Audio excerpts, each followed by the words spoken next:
It is 1843. After the Christmas holidays, Charlotte had returned to Brussels, impelled back there by a need in herself which she hadn't understood. And Anne had gone back to Thorpe Green, taking Branwell with her to be Edmund Robinson's tutor. Emily was content at home doing the housework, with Tabitha Aykroyd giving what help she could after breaking a leg by a fall. Perlentränentröpfchen, I like that. Is there any country where they talk in that way? Yes, Tabby, in Germany. Well, for showcase, I know how they can understand until they put a mote of unnecessary trouble foreign folk put themselves to. What good does it do you to read such noises? Very much good, Tabby. If we're to have a school of our own when Charlotte comes back from Brussels again. Aye, if ever she does. For she seems caught in a spell there that won't let her be. I do wonder about her. She felt so guilty about going, though we all encouraged her. Her last letter sounds disillusioned. I don't think she feels as welcome now as she used to. I wish she'd come home. You're right, Tabby. It's as though she were caught in a spell. If I had my way, I'd kip you all where I knowed how you fared. Well, so you may yet, Tabby. There's Papa. Oh. At least we can find out how Anne and Branwell are faring. Put the kettle on and want some tea after your journey. How are they, Papa? Did you manage to sleep in a strange house? What did you make of the Robinsons? Has Branwell settled down to your satisfaction? Which question do I answer first, dear? Oh, of course, the first. Let me see you sitting in your chair. You must be tired after your journey. Tabby's making you some tea. That will be welcome.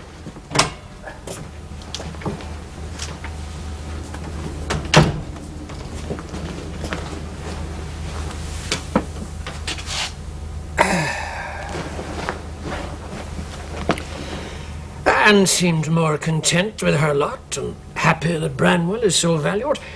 He was in great spirits, showing me the luxuries of the house and grounds. He has his own quarters on the estate, which makes him feel his own master. He sent you back a drawing he's made of it.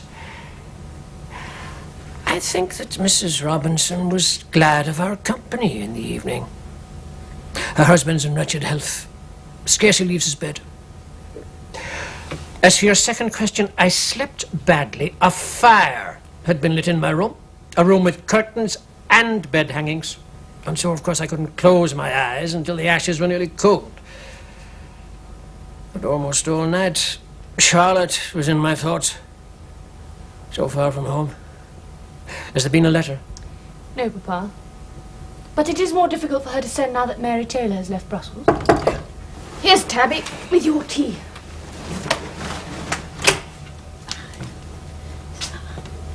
Here we are. I am very cold. There is no fire. I should like uncommonly to be in the dining room at home, or in the kitchen.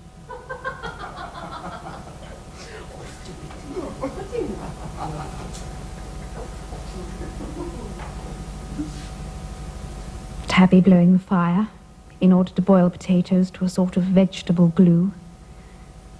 Tell me whether Papa really wants me very much to come home, and whether you do likewise.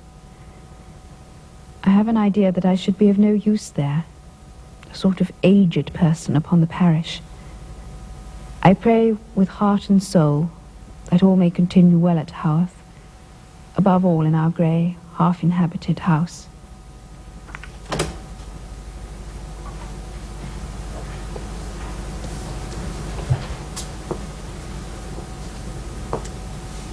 Mademoiselle, vous êtes triste. Monsieur, j'en ai bien le droit. Vous êtes malade de cœur et d'humeur. In English, monsieur. You will forget all that I taught you. Your teaching was not so perishable, mademoiselle. It is 1,000 pities that the lessons could not go on. But, you know, my time is not my own. My wife told me you thought of returning to England. That would also be 1,000 pities, mademoiselle. Do you wish me to stay, monsieur? Bien sûr. If you will not be unhappy.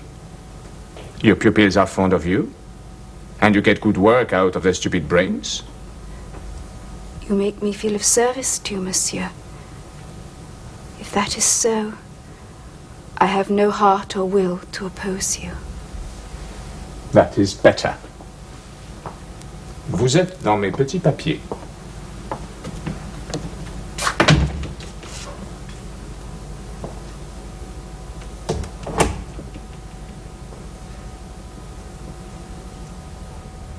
She walks in beauty, like the night of cloudless climes and starry skies.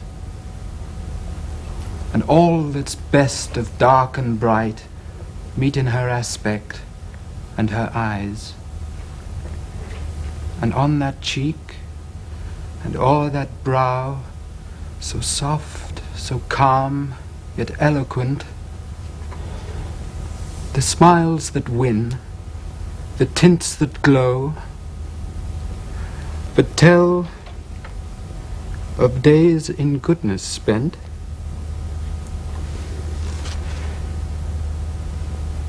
Why have you stopped reading, Mr. Bronte? I can't trust my voice. But I trust it. It has quite won me over to Lord Byron. It's strange that such an intemperate man should write so beautifully. His strong passions flayed him, so that life touched him more sharply.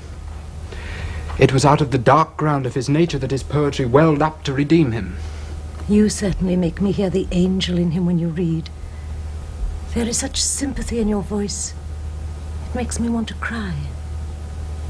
You must have known your own trials of the spirit, more than one would expect in a young man. You comfort me very much.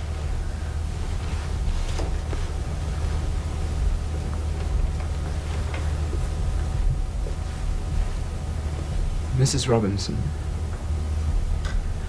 I have never known anybody before who had such perception and generosity as you have. Oh, come now, Mr. Bronte. You must often have been complimented on your reading.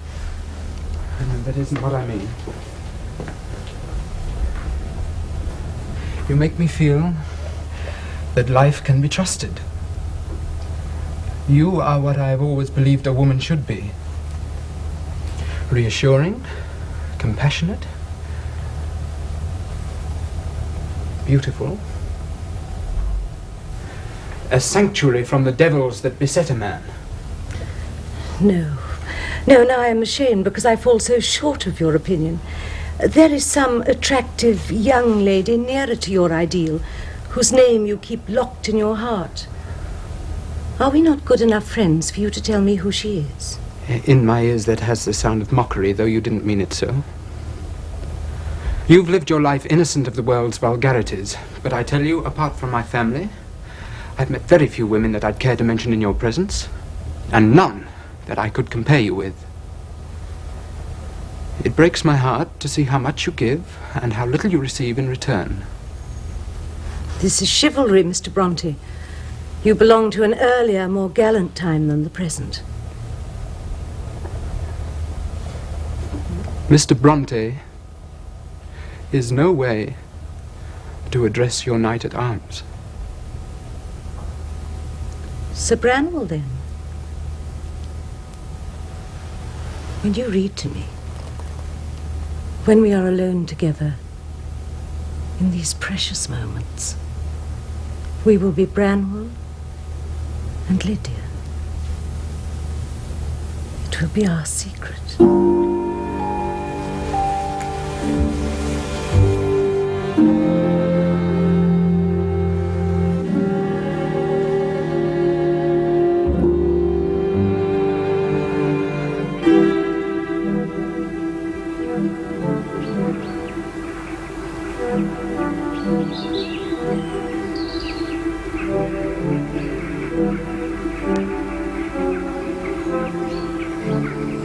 Of late days, Monsieur and Madame Heger rarely speak to me.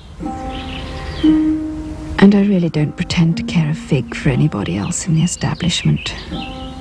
You are not to suppose that I am under the influence of any warm affection for Madame Heger. I am convinced she does not like me. Why, I cannot tell, nor do I think she herself has any definite reason for the aversion. Monsieur Heger is wondrously influenced by Madame, and I should not wonder if he disapproves very much of my unamiable want of sociability. He has already given me a brief lecture on universal bienveillance, and, perceiving that I don't improve in consequence, I fancy he has taken to considering me as a person to be let alone, left to the error of her ways, and consequently he has in great measure withdrawn the light of his countenance.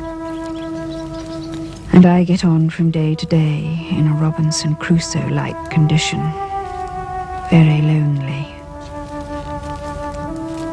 That does not signify. In other respects, I have nothing substantial to complain of, nor is even this a cause for complaint, except the loss of Monsieur Heger's goodwill. If I have lost it,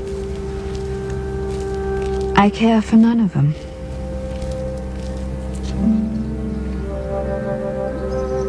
I hope you are well and hearty. Walk out often on the moors.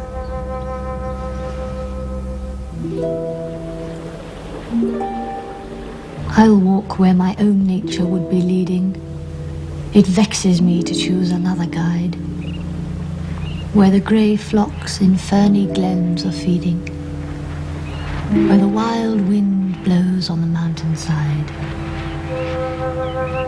What of those lonely mountains worth revealing? More glory and more grief than I can tell. The earth that wakes one human heart to feeling can centre both the worlds of heaven and hell.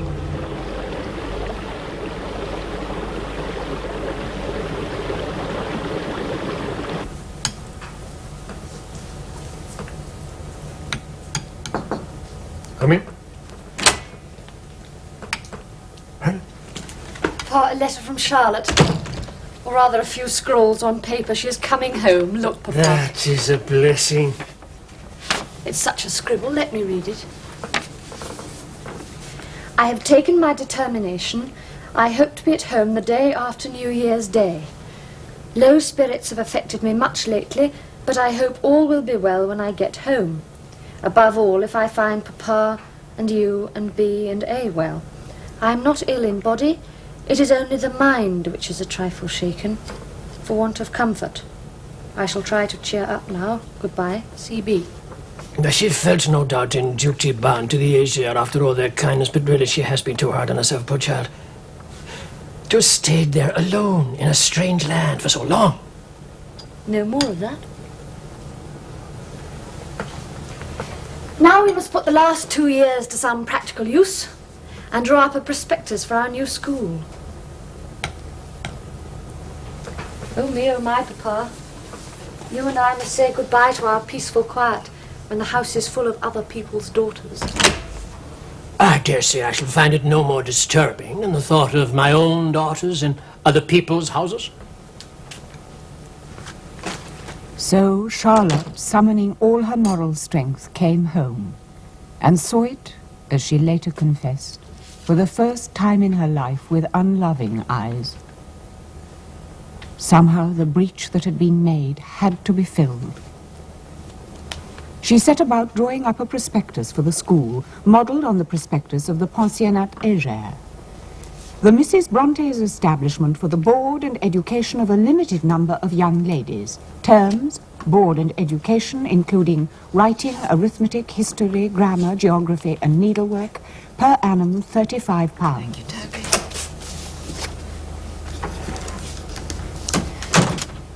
Well, that's the end of my list. Can you think of any other friends we have the slightest claim on? Nope. In fact, it's surprising how much they multiply when it's a question of need. Well, we've taken the step. Towards the independence we have dreamed about. Was that said with enthusiasm? It sounded like resignation. Perhaps. All my ideas and feelings, except for a few friendships and affections, are changed from what they used to be. Something in me which used to be enthusiasm is tamed down and broken. That won't do. It's a lethargy of the faculties that really frightens me. Now you must be sure to... Was that... I thought it was the post. Someone went past the gate.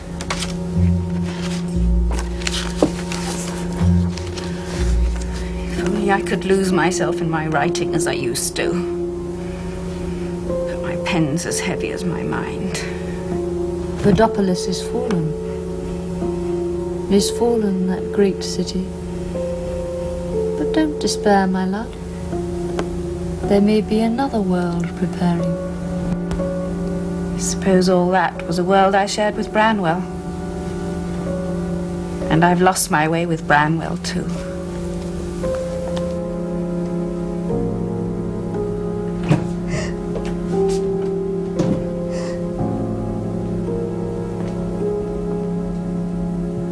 Lydia.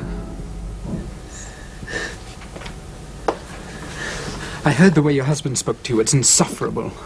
No, put it out of your mind. The sick man mustn't be blamed for what he says. I've no reason to be upset. It's your goodness that I find so hard to bear. And to see your self-sacrifice go unregarded. You were made to be worshipped. You must believe that. And I worship you in every part of my being. My dear, you shouldn't say that now when I'm most vulnerable. Just now I'm too ready to be comforted. You know, you're being absurd, but you almost make me feel young again. You have forgotten what you are, but I am here to tell you. At every moment you must remember, I am here, you are loved. It's the only reason I exist. It must not be. Oh, how can I scold you when you're so precious to me? Lydia, when you're free of this life you're living... You're thinking dreadful thoughts. Love takes away fear, you know. I need you. The dreadful thought is being without you. Oh, darling boy. If only I could fill your need.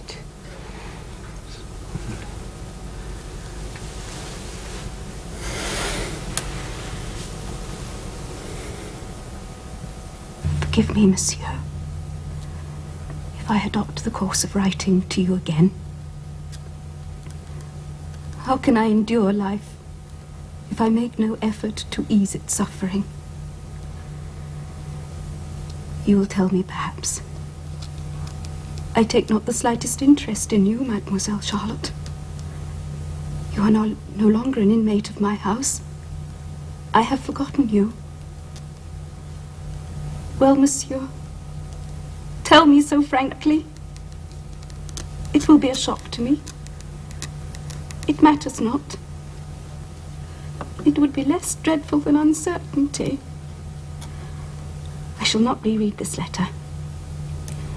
Some people, cold and common sense, in reading it would say, she is talking nonsense. I would avenge myself on such persons in no other way than by wishing them one single day of the torments which I have suffered for 8 months. We should see if they would not talk nonsense too.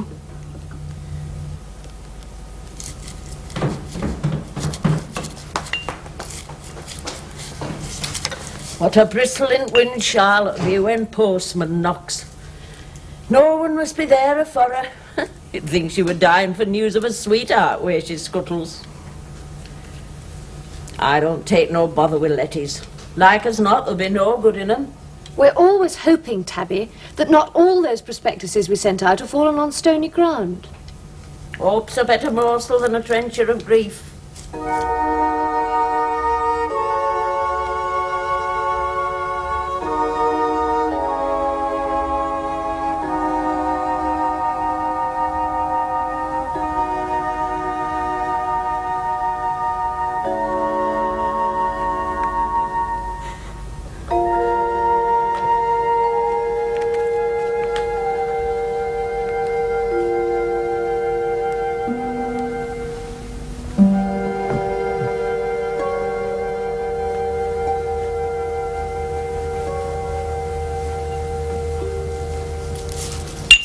pupil, Papa. And not one prospective pupil for us. We've made the attempt. And apart from the disappointment to Anne, I don't mean to feel mortified at our defeat. Thank goodness you're here, Charlotte, to entertain the curates to tea. If you don't mind, I shall have mine here with Tabby with my feet up on the fender. All right. Do you think Mr. Nichols is going to be an improvement on Mr. Smith? Almost anyone would be an improvement on Mr. Smith. He seems a respectable young man and reads well. I wouldn't think his character holds any surprises. Why are most curates such highly uninteresting, narrow and unattractive specimens of their sex? Well, I don't know how you found it where you come from, Nichols, but in these parts, if you meet a thoroughly opinionated, mulish fellow, you can be quite sure he's a dissenter. The clearest logic, the most brilliantly ordered argument. I mean, what does it mean to such minds? Nothing. A university-trained mind, such as our own, Nichols, is shrugged off, along with St. Augustine and the early fathers. Eh? I've certainly found many of them very stiff-necked. Comes from a kind of pride in eccentricity, I suppose. They would rather be different than right. And since our liturgy is the result of the most scholarly thinking and the finest spiritual perception over the centuries, they can only rebut anything we say with childish obstinacy and keep the intellect at bay with emotionalism. Plumb on the target. The emotionalism, the enthusiasm. If I were the deity being worshipped with such crude fervour, I should yearn for the silent vacancies of the Quakers. Wouldn't you say so, Mr. Bronte? Yes, I told Tom Heavers not so long ago. No, you'll come up against him, Nichols. You watch out. I said to him, you people should learn the difference between the sufficient and the fulsome. He couldn't think of an answer to that. Yes, if you weren't so bigoted, Heavers, I said to him, perhaps we could get some sense into your head. Did you put any sugar in my cup, Miss Bronte? 4 lumps as usual, Mr. Smith, which you may call sufficient, but some people might find fulsome. Just as your grasp of sound doctrine might seem like self-glorification and narrow-minded vanity. Oh, my dear Charlotte. Oh, really, my dear. I hope Mr. Nichols will let Haworth introduce itself to him without prejudice. Indeed I shall, most certainly, by all means. Excuse me. I will leave you to congratulate each other.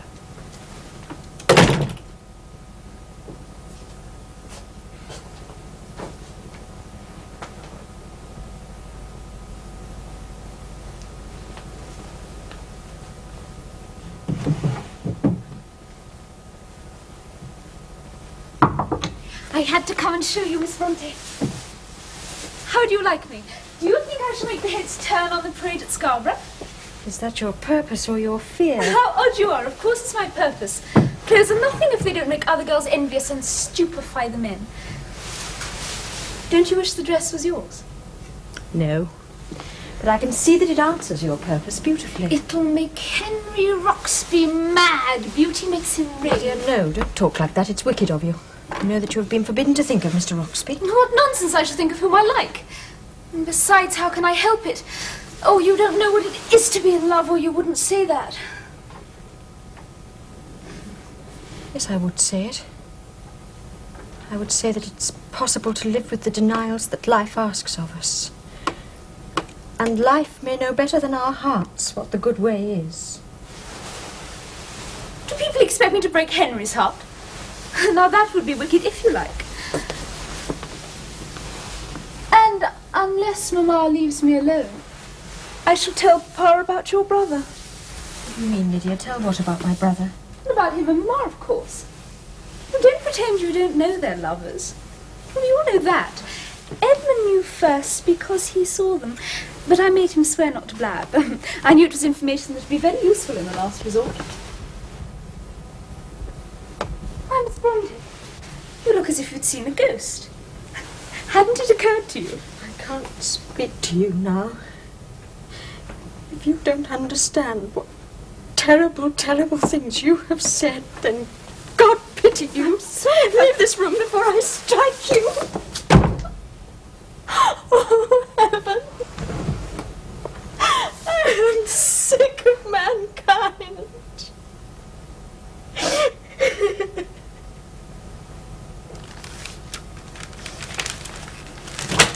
Anne, has Emily read you her poems? No. I'm not looking at them. Oh, Charlotte, you mustn't. She never shows But the they're rules much to too read good them. to be hidden away. They're strong and true. Emily's a poet. Anne. Charlotte, Listen, no. yes, listen. It will be wrong for them to be kept a secret. He comes with western winds, with evening's wandering airs, with that clear dusk of heaven that brings the thickest stars. Winds take a pensive tone, and stars a tender fire, and visions rise and change, which kill me with desire. Desire for nothing known in my mature. What have you got there? Your poems, Emily. I don't think you know how good they are. You've no right to read them. It's outrageous of you. Where did you get them? Shut that book at once. Once the first sentence Give caught me my eye. them. It's thieving to steal a look at what isn't yours to see. It's unforgivable. After the first glance, I had to read more. Perhaps I was wrong, but I can't be sorry that I did. Emily, you mustn't keep them a secret. They should be published. I'd rather burn them. It's a damnable world if you can't even be left alone in your own thoughts.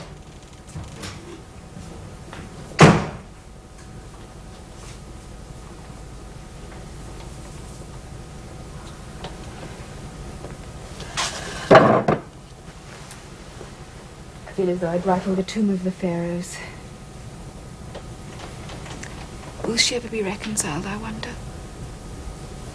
Sure she will. Don't be troubled. Oh, Anne, I'm so glad you're not going back to Thorpe Green after the holidays. For my sake, as well as Emily's and Papa's. He finds it so hard to keep cheerful now that his sight's gone. I wish Bramwell wouldn't go back. He won't listen to me. But he's doing so well at last. I've never seen him look so cool and calm and confident. Shouldn't we be thankful? Anne, why do you hate Thorpe Green so?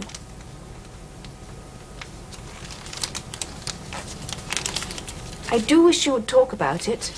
I have some poems too, Charlotte, which you've never seen. They're not to be compared to Emily's, but you might like to look at them. Well, you know I would. I'll go and fetch them. If we show our poems to each other, I think Emily might be in. Mine too. I suppose it's my due penance.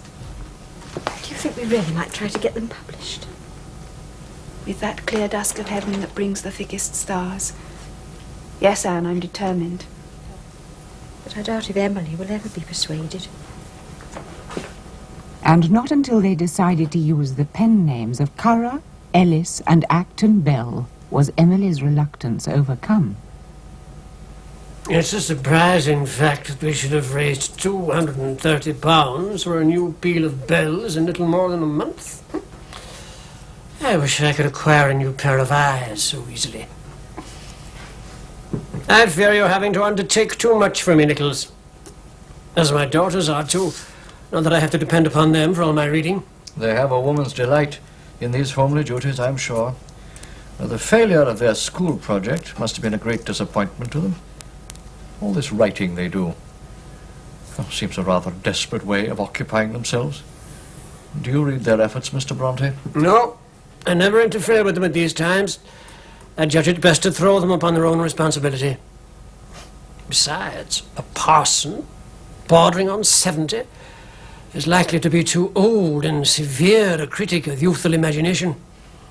Miss Charlotte has qualities which, given the opportunity, as a wife and mother, for instance. Nichols, you're talking nonsense. Here's the postman. I'll fetch the letters. All right, Mr. Nichols.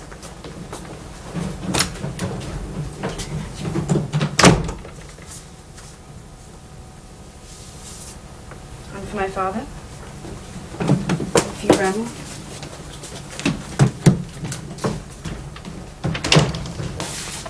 It's a letter from Edinburgh, Anne. From Chambers, the publishers. Do they say we can send the poems to them? They suggest we try a small firm of publishers who specialise in religious poetry. Messrs. Ilott and Jones of Paternoster Row. And we will we not?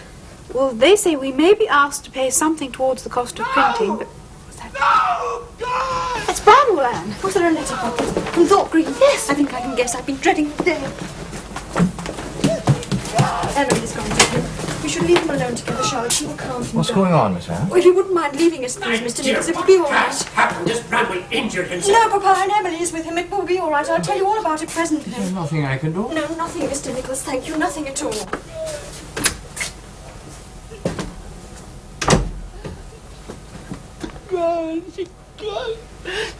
You can't expect me to be sorry for you when you're being so sorry for yourself.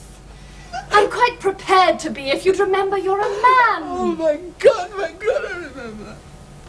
You don't know the torture. To think of her suffering now along with that devil. The father of her children. If you risk a folly, you must have the courage to face the consequences, it seems to me. You're a pain as well as my own. It's a double agony. It's a You won't get out by wading deeper in, that's certain. Get off the bed, Branwell. Stand up! Stand up!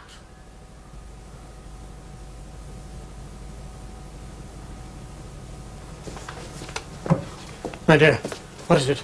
What can it be? A letter from Mr. Robinson. A terrible letter. You must know what it says. Bramwell agrees you must know. It's a letter of dismissal. I am sorry to hear it, but surely It there's says that Bramwell must break off instantly and forever all communication with every member of his family. He threatens to shoot him if he is seen anywhere in the neighbourhood of Thorpe Green. Has the man gone out of his mind?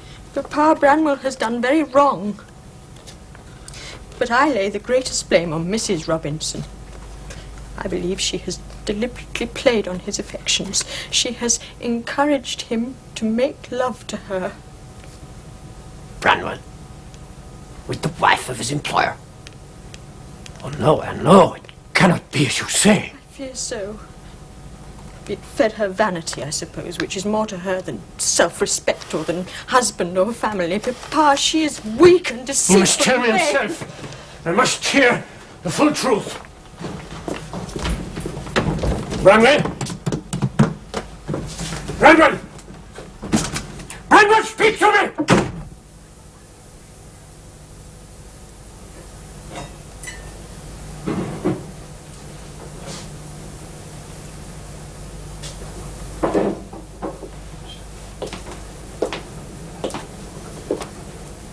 Time you went home, Mr. Bramwell. It ain't good for you to drink what you ain't got in your pocket to pay for. Come on, lad. Things will look fair in the morning light.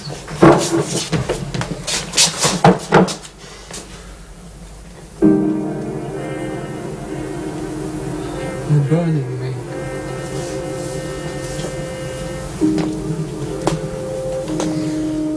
The devils are burning me.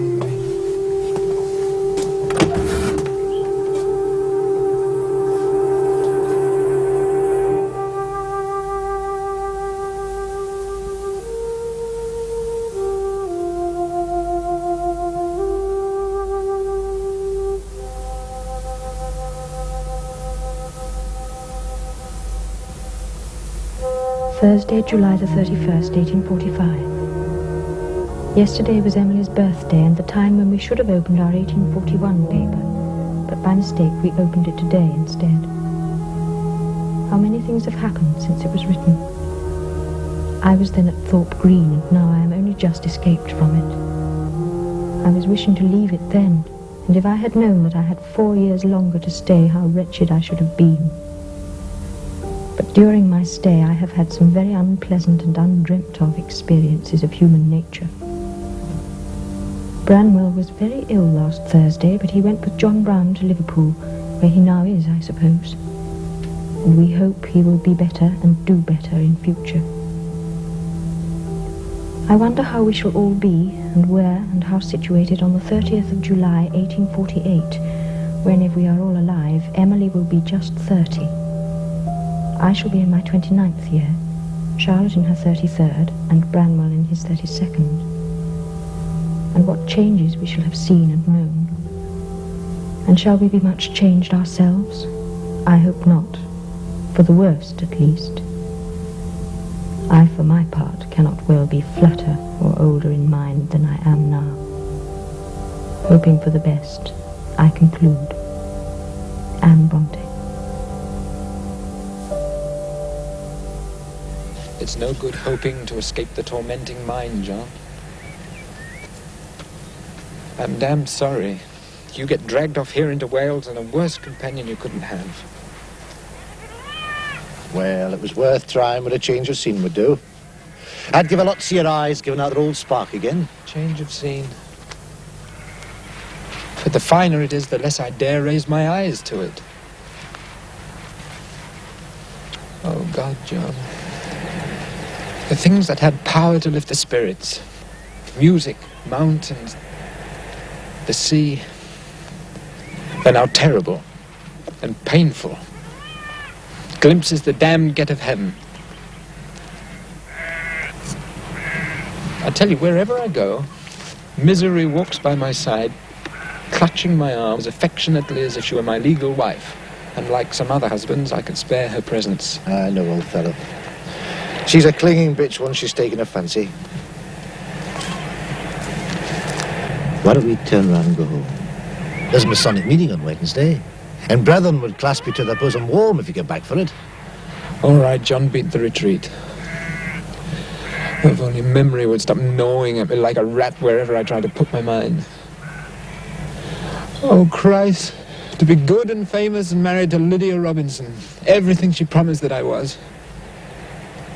Instead of this failure, cast out from the sight of her.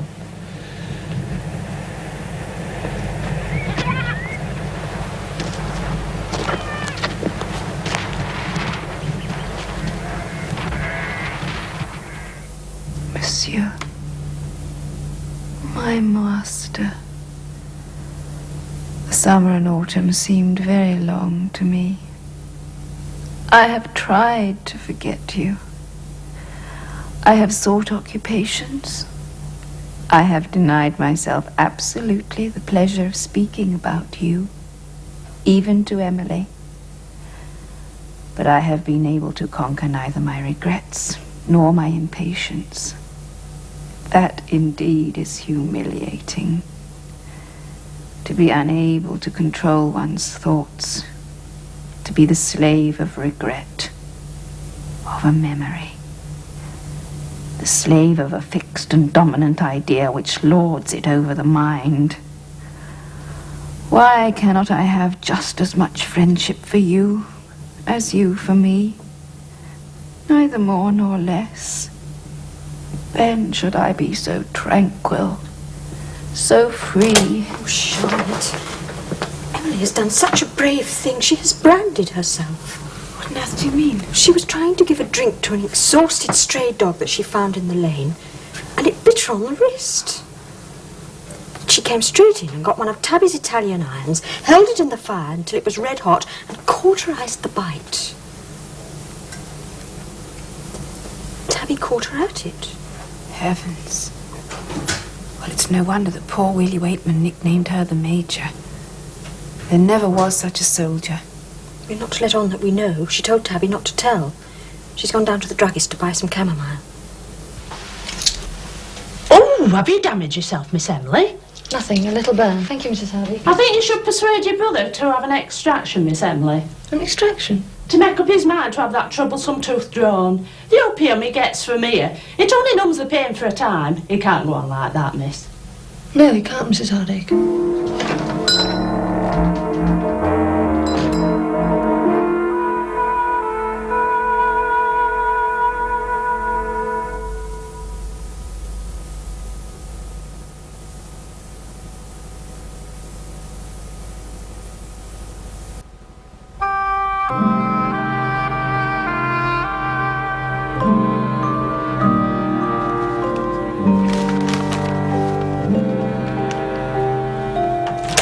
Why did you want me? I was just going to give Keeper and Flossie their dinner. Is Anne coming? Here I am. What did you want? We thought you must have seen a rare bird or something. So I have. A lesser green-ribbed bellbird. Our copies of the poems have come. Oh, Charlotte, let me see. I only just rescued them from Tabby in time. As they were addressed to C. Bronte, Esquire, she was going to take them up to Branwell. It's a strange sensation to feel you've become a book. Branwell must never know. It will be like throwing him off a cliff. No one must know. No one at all. It would hurt Bramwell very much. I do hope they haven't still got tumbling instead of trembling stars. It would make the whole poem absurd. Oh, no, thank goodness. I'm just going down to the carriers to see when he can take me to Keighley. I'm off as soon as may be. Hi, where to, Branwell? Thorpe Green. What is it? On Tuesday at Thorpe Green, near Boroughbridge, aged 46. The Reverend Edmund Robinson. He died as he had lived, in firm and humble trust in his Saviour.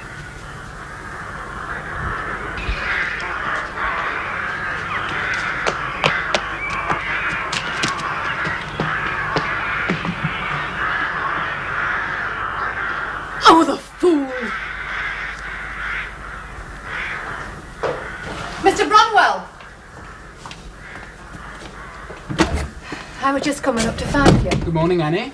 There's a Mr. Gooch asking for you. Says he's coachman from where you were at Boroughbridge. He has to see you most particular. So he does, Annie, I'm sure. I was more than half expecting him. Where is he? I showed him to private parlour because... Well, George Gooch, it's good to see your face again. How are you? I'm well enough, Mr. Bronte. Well enough. Don't feel awkward, Gooch. I've heard the sad news. Do you bring a letter for me? No, sir. Not as you'd say a letter. Yes, distressed and exhausted she must be. Worn out with attending on him. She will need all the support and care we can give her. I'll come back with you, Gooch, as soon as you're ready to make the journey. No, sir. I'm afraid that's not going to be possible. Why not? Is she ill, Gooch? Too ill to receive me? In a pitiable state. Kneeling in her bedroom. Weeping and praying, as she told me to tell you. The fact is... Shall we sit down, Mr. Bronte? Of course, I must go with you. I have to tell you how things are situated. Mr. Bronte, I'd be glad if you'd sit down while I go. Very well, but for God's sake, Gooch, what are you trying to tell me? It's the question of Mr. Robinson's last will and testament, you see. Mr. Robinson made a codicil to his will, by which the mistress stands to lose every penny of the money if she ever sees or communicates with you again, Mr. Bronte. What? And not only that, sir. The children will be taken from her and put in the care of the trustees, the Venerable Archdeacon Thorpe and Mr. Evans. No, Gooch. Miss Elizabeth, Miss Mary, and Master Edmund, I mean. Because Miss Lydia, you know, I don't know if you heard, but ran off and married that actor fellow and has been cut off without a shilling. Weeping and praying, oh God. On her knees, you said. Is enough to stab his dead heart in the grave and make it bleed? The devilish cruelty of it. Oh, what shall I do, Gooch? What shall I do? Do, Mr. Bronte? Nothing if you don't want to drive the mistress insane. I'll tell her you took it on the chin and wish her well, shall I, sir? I wish I'd never known her.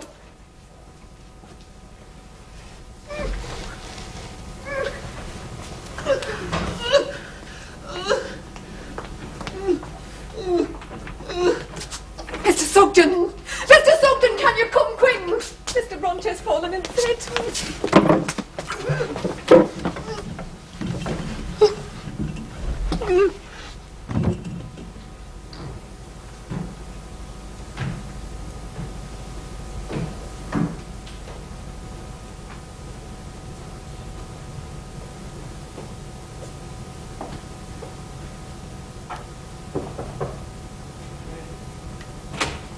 Branwell's gone into Papa again. He gives him no peace, day or night. He has been sleeping half the day. Perhaps he'll be calm. We shall have a worse night even than usual.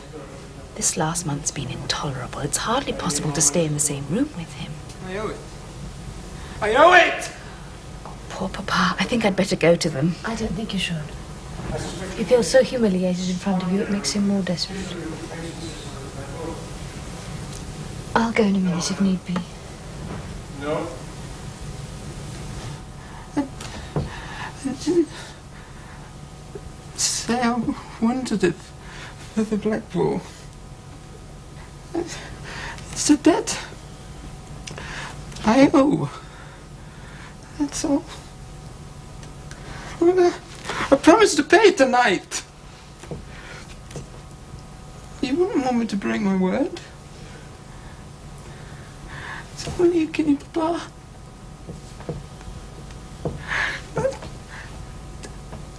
There's enough tormenting my mind already without these other anxieties. You expect me to finance your self-destruction? That's what it is. That's what you're doing. You say I wouldn't want you to break your word. What of all your promises to me, How can I trust you when you don't care what misery you create for yourself and everyone around you? Give me the money. Papa, give me the money. Do you want me to kill myself? I couldn't be worse off in the next world than I am in this. Please. Your worst debt is to yourself, my son. That's the debt that you need to pay.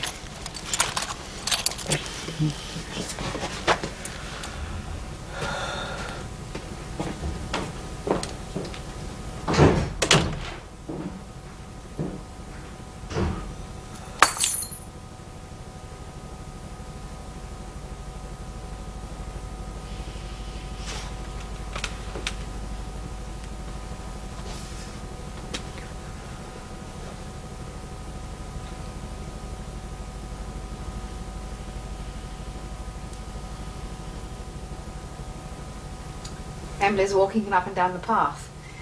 She has more patience with him than I can muster. It won't do to give up hope, Charlotte. What will become of us? And some good has come out of this dreadful year. The poems have been printed. And who knows, perhaps by the end of the year our stories will have been accepted too. Well, we shan't make our fortune out of them if they sell no better than the poems. Total sale 2 copies, even after we spent a further £10 on advertisements. But one of the purchasers wrote for our signatures. That's fame of a sort. And 3 notices in the magazines.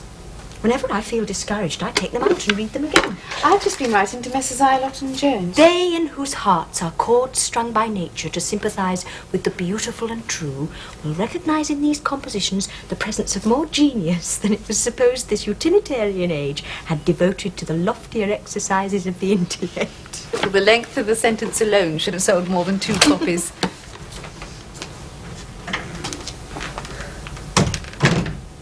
He's a hopeless being.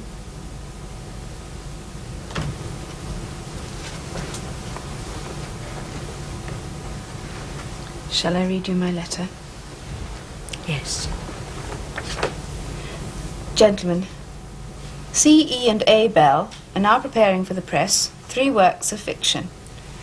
It is not their intention to publish these tales on their own account. They direct me to ask you whether you would be disposed to undertake the work after having, of course, by due inspection of the manuscripts, made your decision as... I'm going up now, my dears, to try to get a little rest. Don't stay up too late. No, Papa, can you manage all right? Yes, yes. The blinder I get, the more intimately I know this house. Good night. Good night, Papa.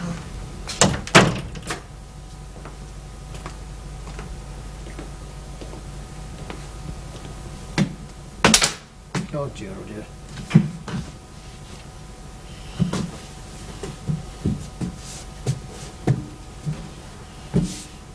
Charlotte! What is it, Papa? I've been so foolish as to drop the key. Oh. Here it is. Ah, thank you, my dear. That's ridiculous. I'm going to be helped up into my own pulpit by Nichols.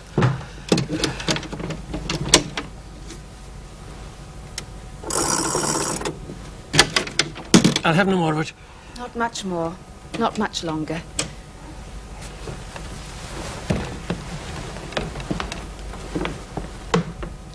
Next month, you and I shall be in Manchester.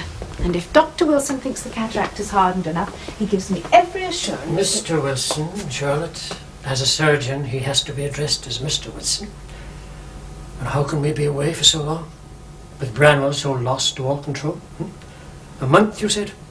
If the operation is performed. It's out of the question. But Papa, Emily has no fears of that. She has more than something of your own soldiering spirit. Now I can trust Branwell to her, and so must you. Get some sleep.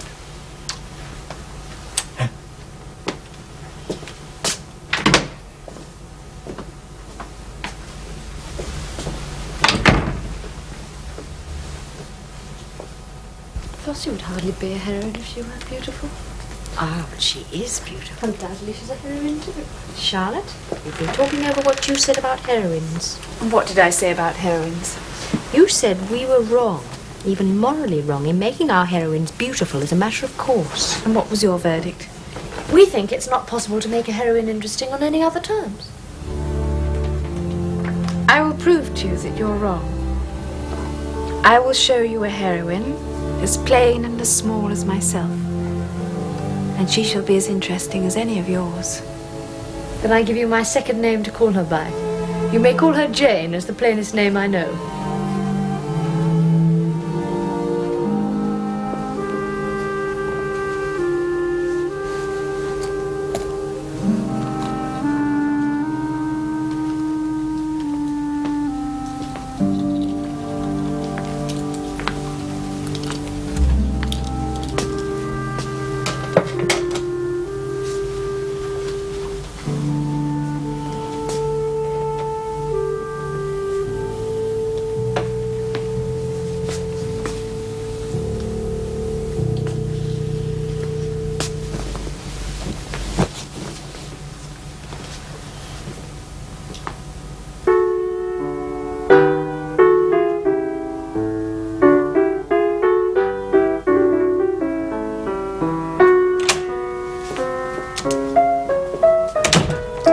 Manuscripts have come back again. If Charlotte's has been returned, Jim Feather will have sent it on to Manchester. That's 4 times now. Well, Charlotte said we must perseveringly obtrude them on the publishers. I wonder how many times constitutes perseverance. There's a letter from her. Why are we bothering with the wretched novels then? Tear it open.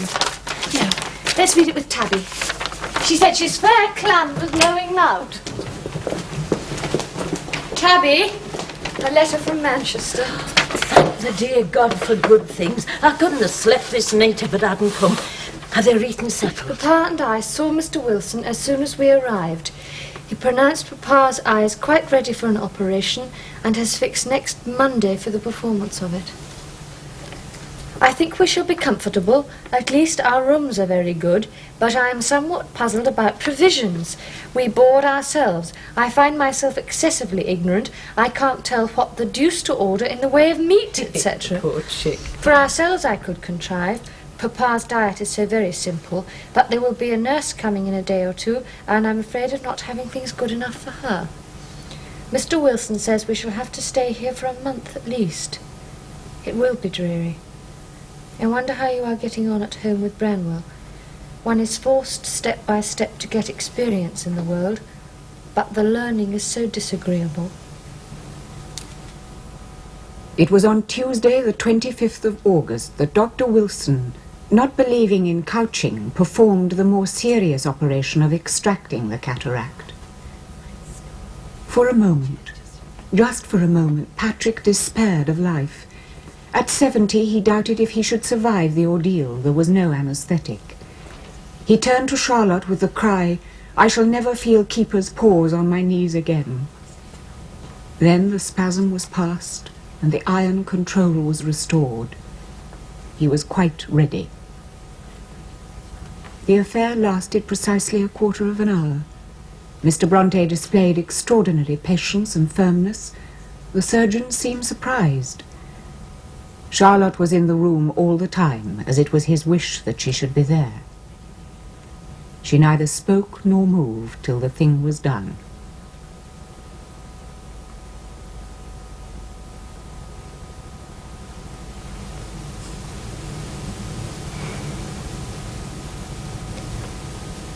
I've been trying to think what it must be like to be Papa.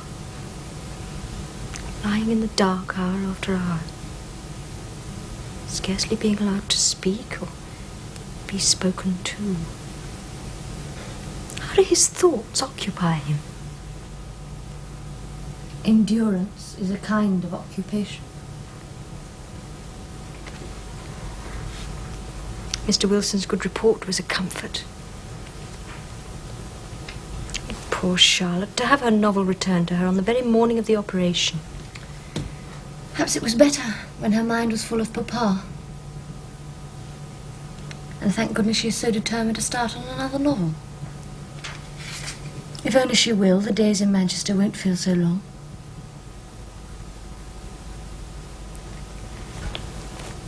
Emily, I have begun on another story. It's going to be a hard one to write, I think, quite different from Agnes Grey. Would you like to hear how it begins? Well, of course. I'll fetch it. It's only the first chapter.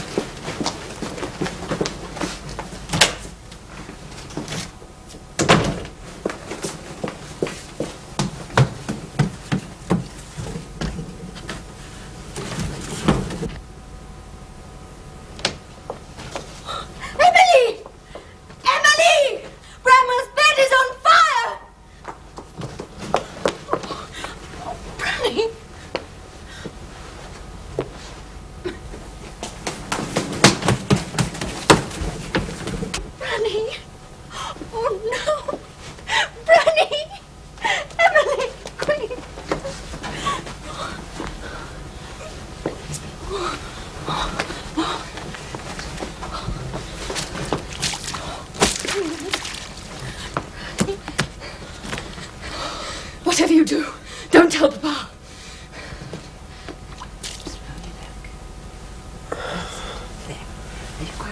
Yes, thank you, nurse. Mr. Wilson seemed very pleased. I pray he's not merely trying to keep us cheerful. Oh, no, not at all, Miss Bronte. He thinks it has all been a perfect success. And he told you he may get out of bed and sit in a chair for a while?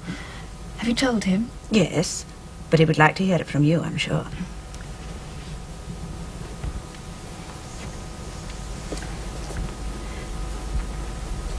Papa? Mr. Wilson says you're doing splendidly. And you could see a little, could you not, when he took off the bandages? Yes, my dear. A little. The light is coming back to you. The darkness will soon be a thing of the past. And you're going to sit out of bed. We can have a little fire if we shield you from the firelight. You are easier in your mind now, aren't you, Papa? Have you heard from Emily? I hope they're having no trouble. No, none, dearest. And when you've rested, I'll read you what she says. Now try to sleep.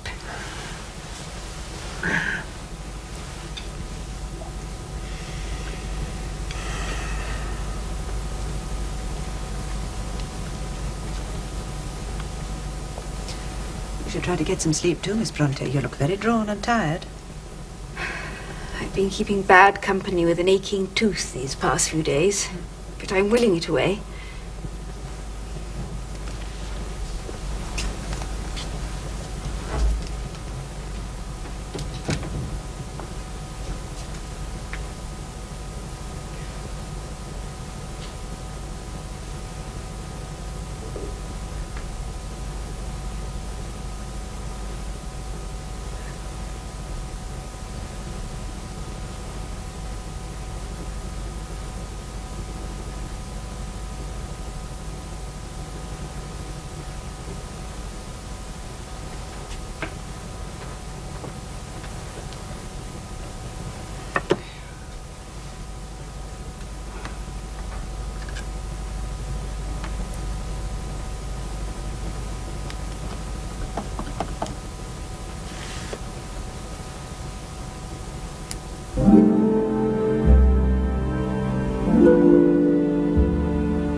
was no possibility of taking a walk that day.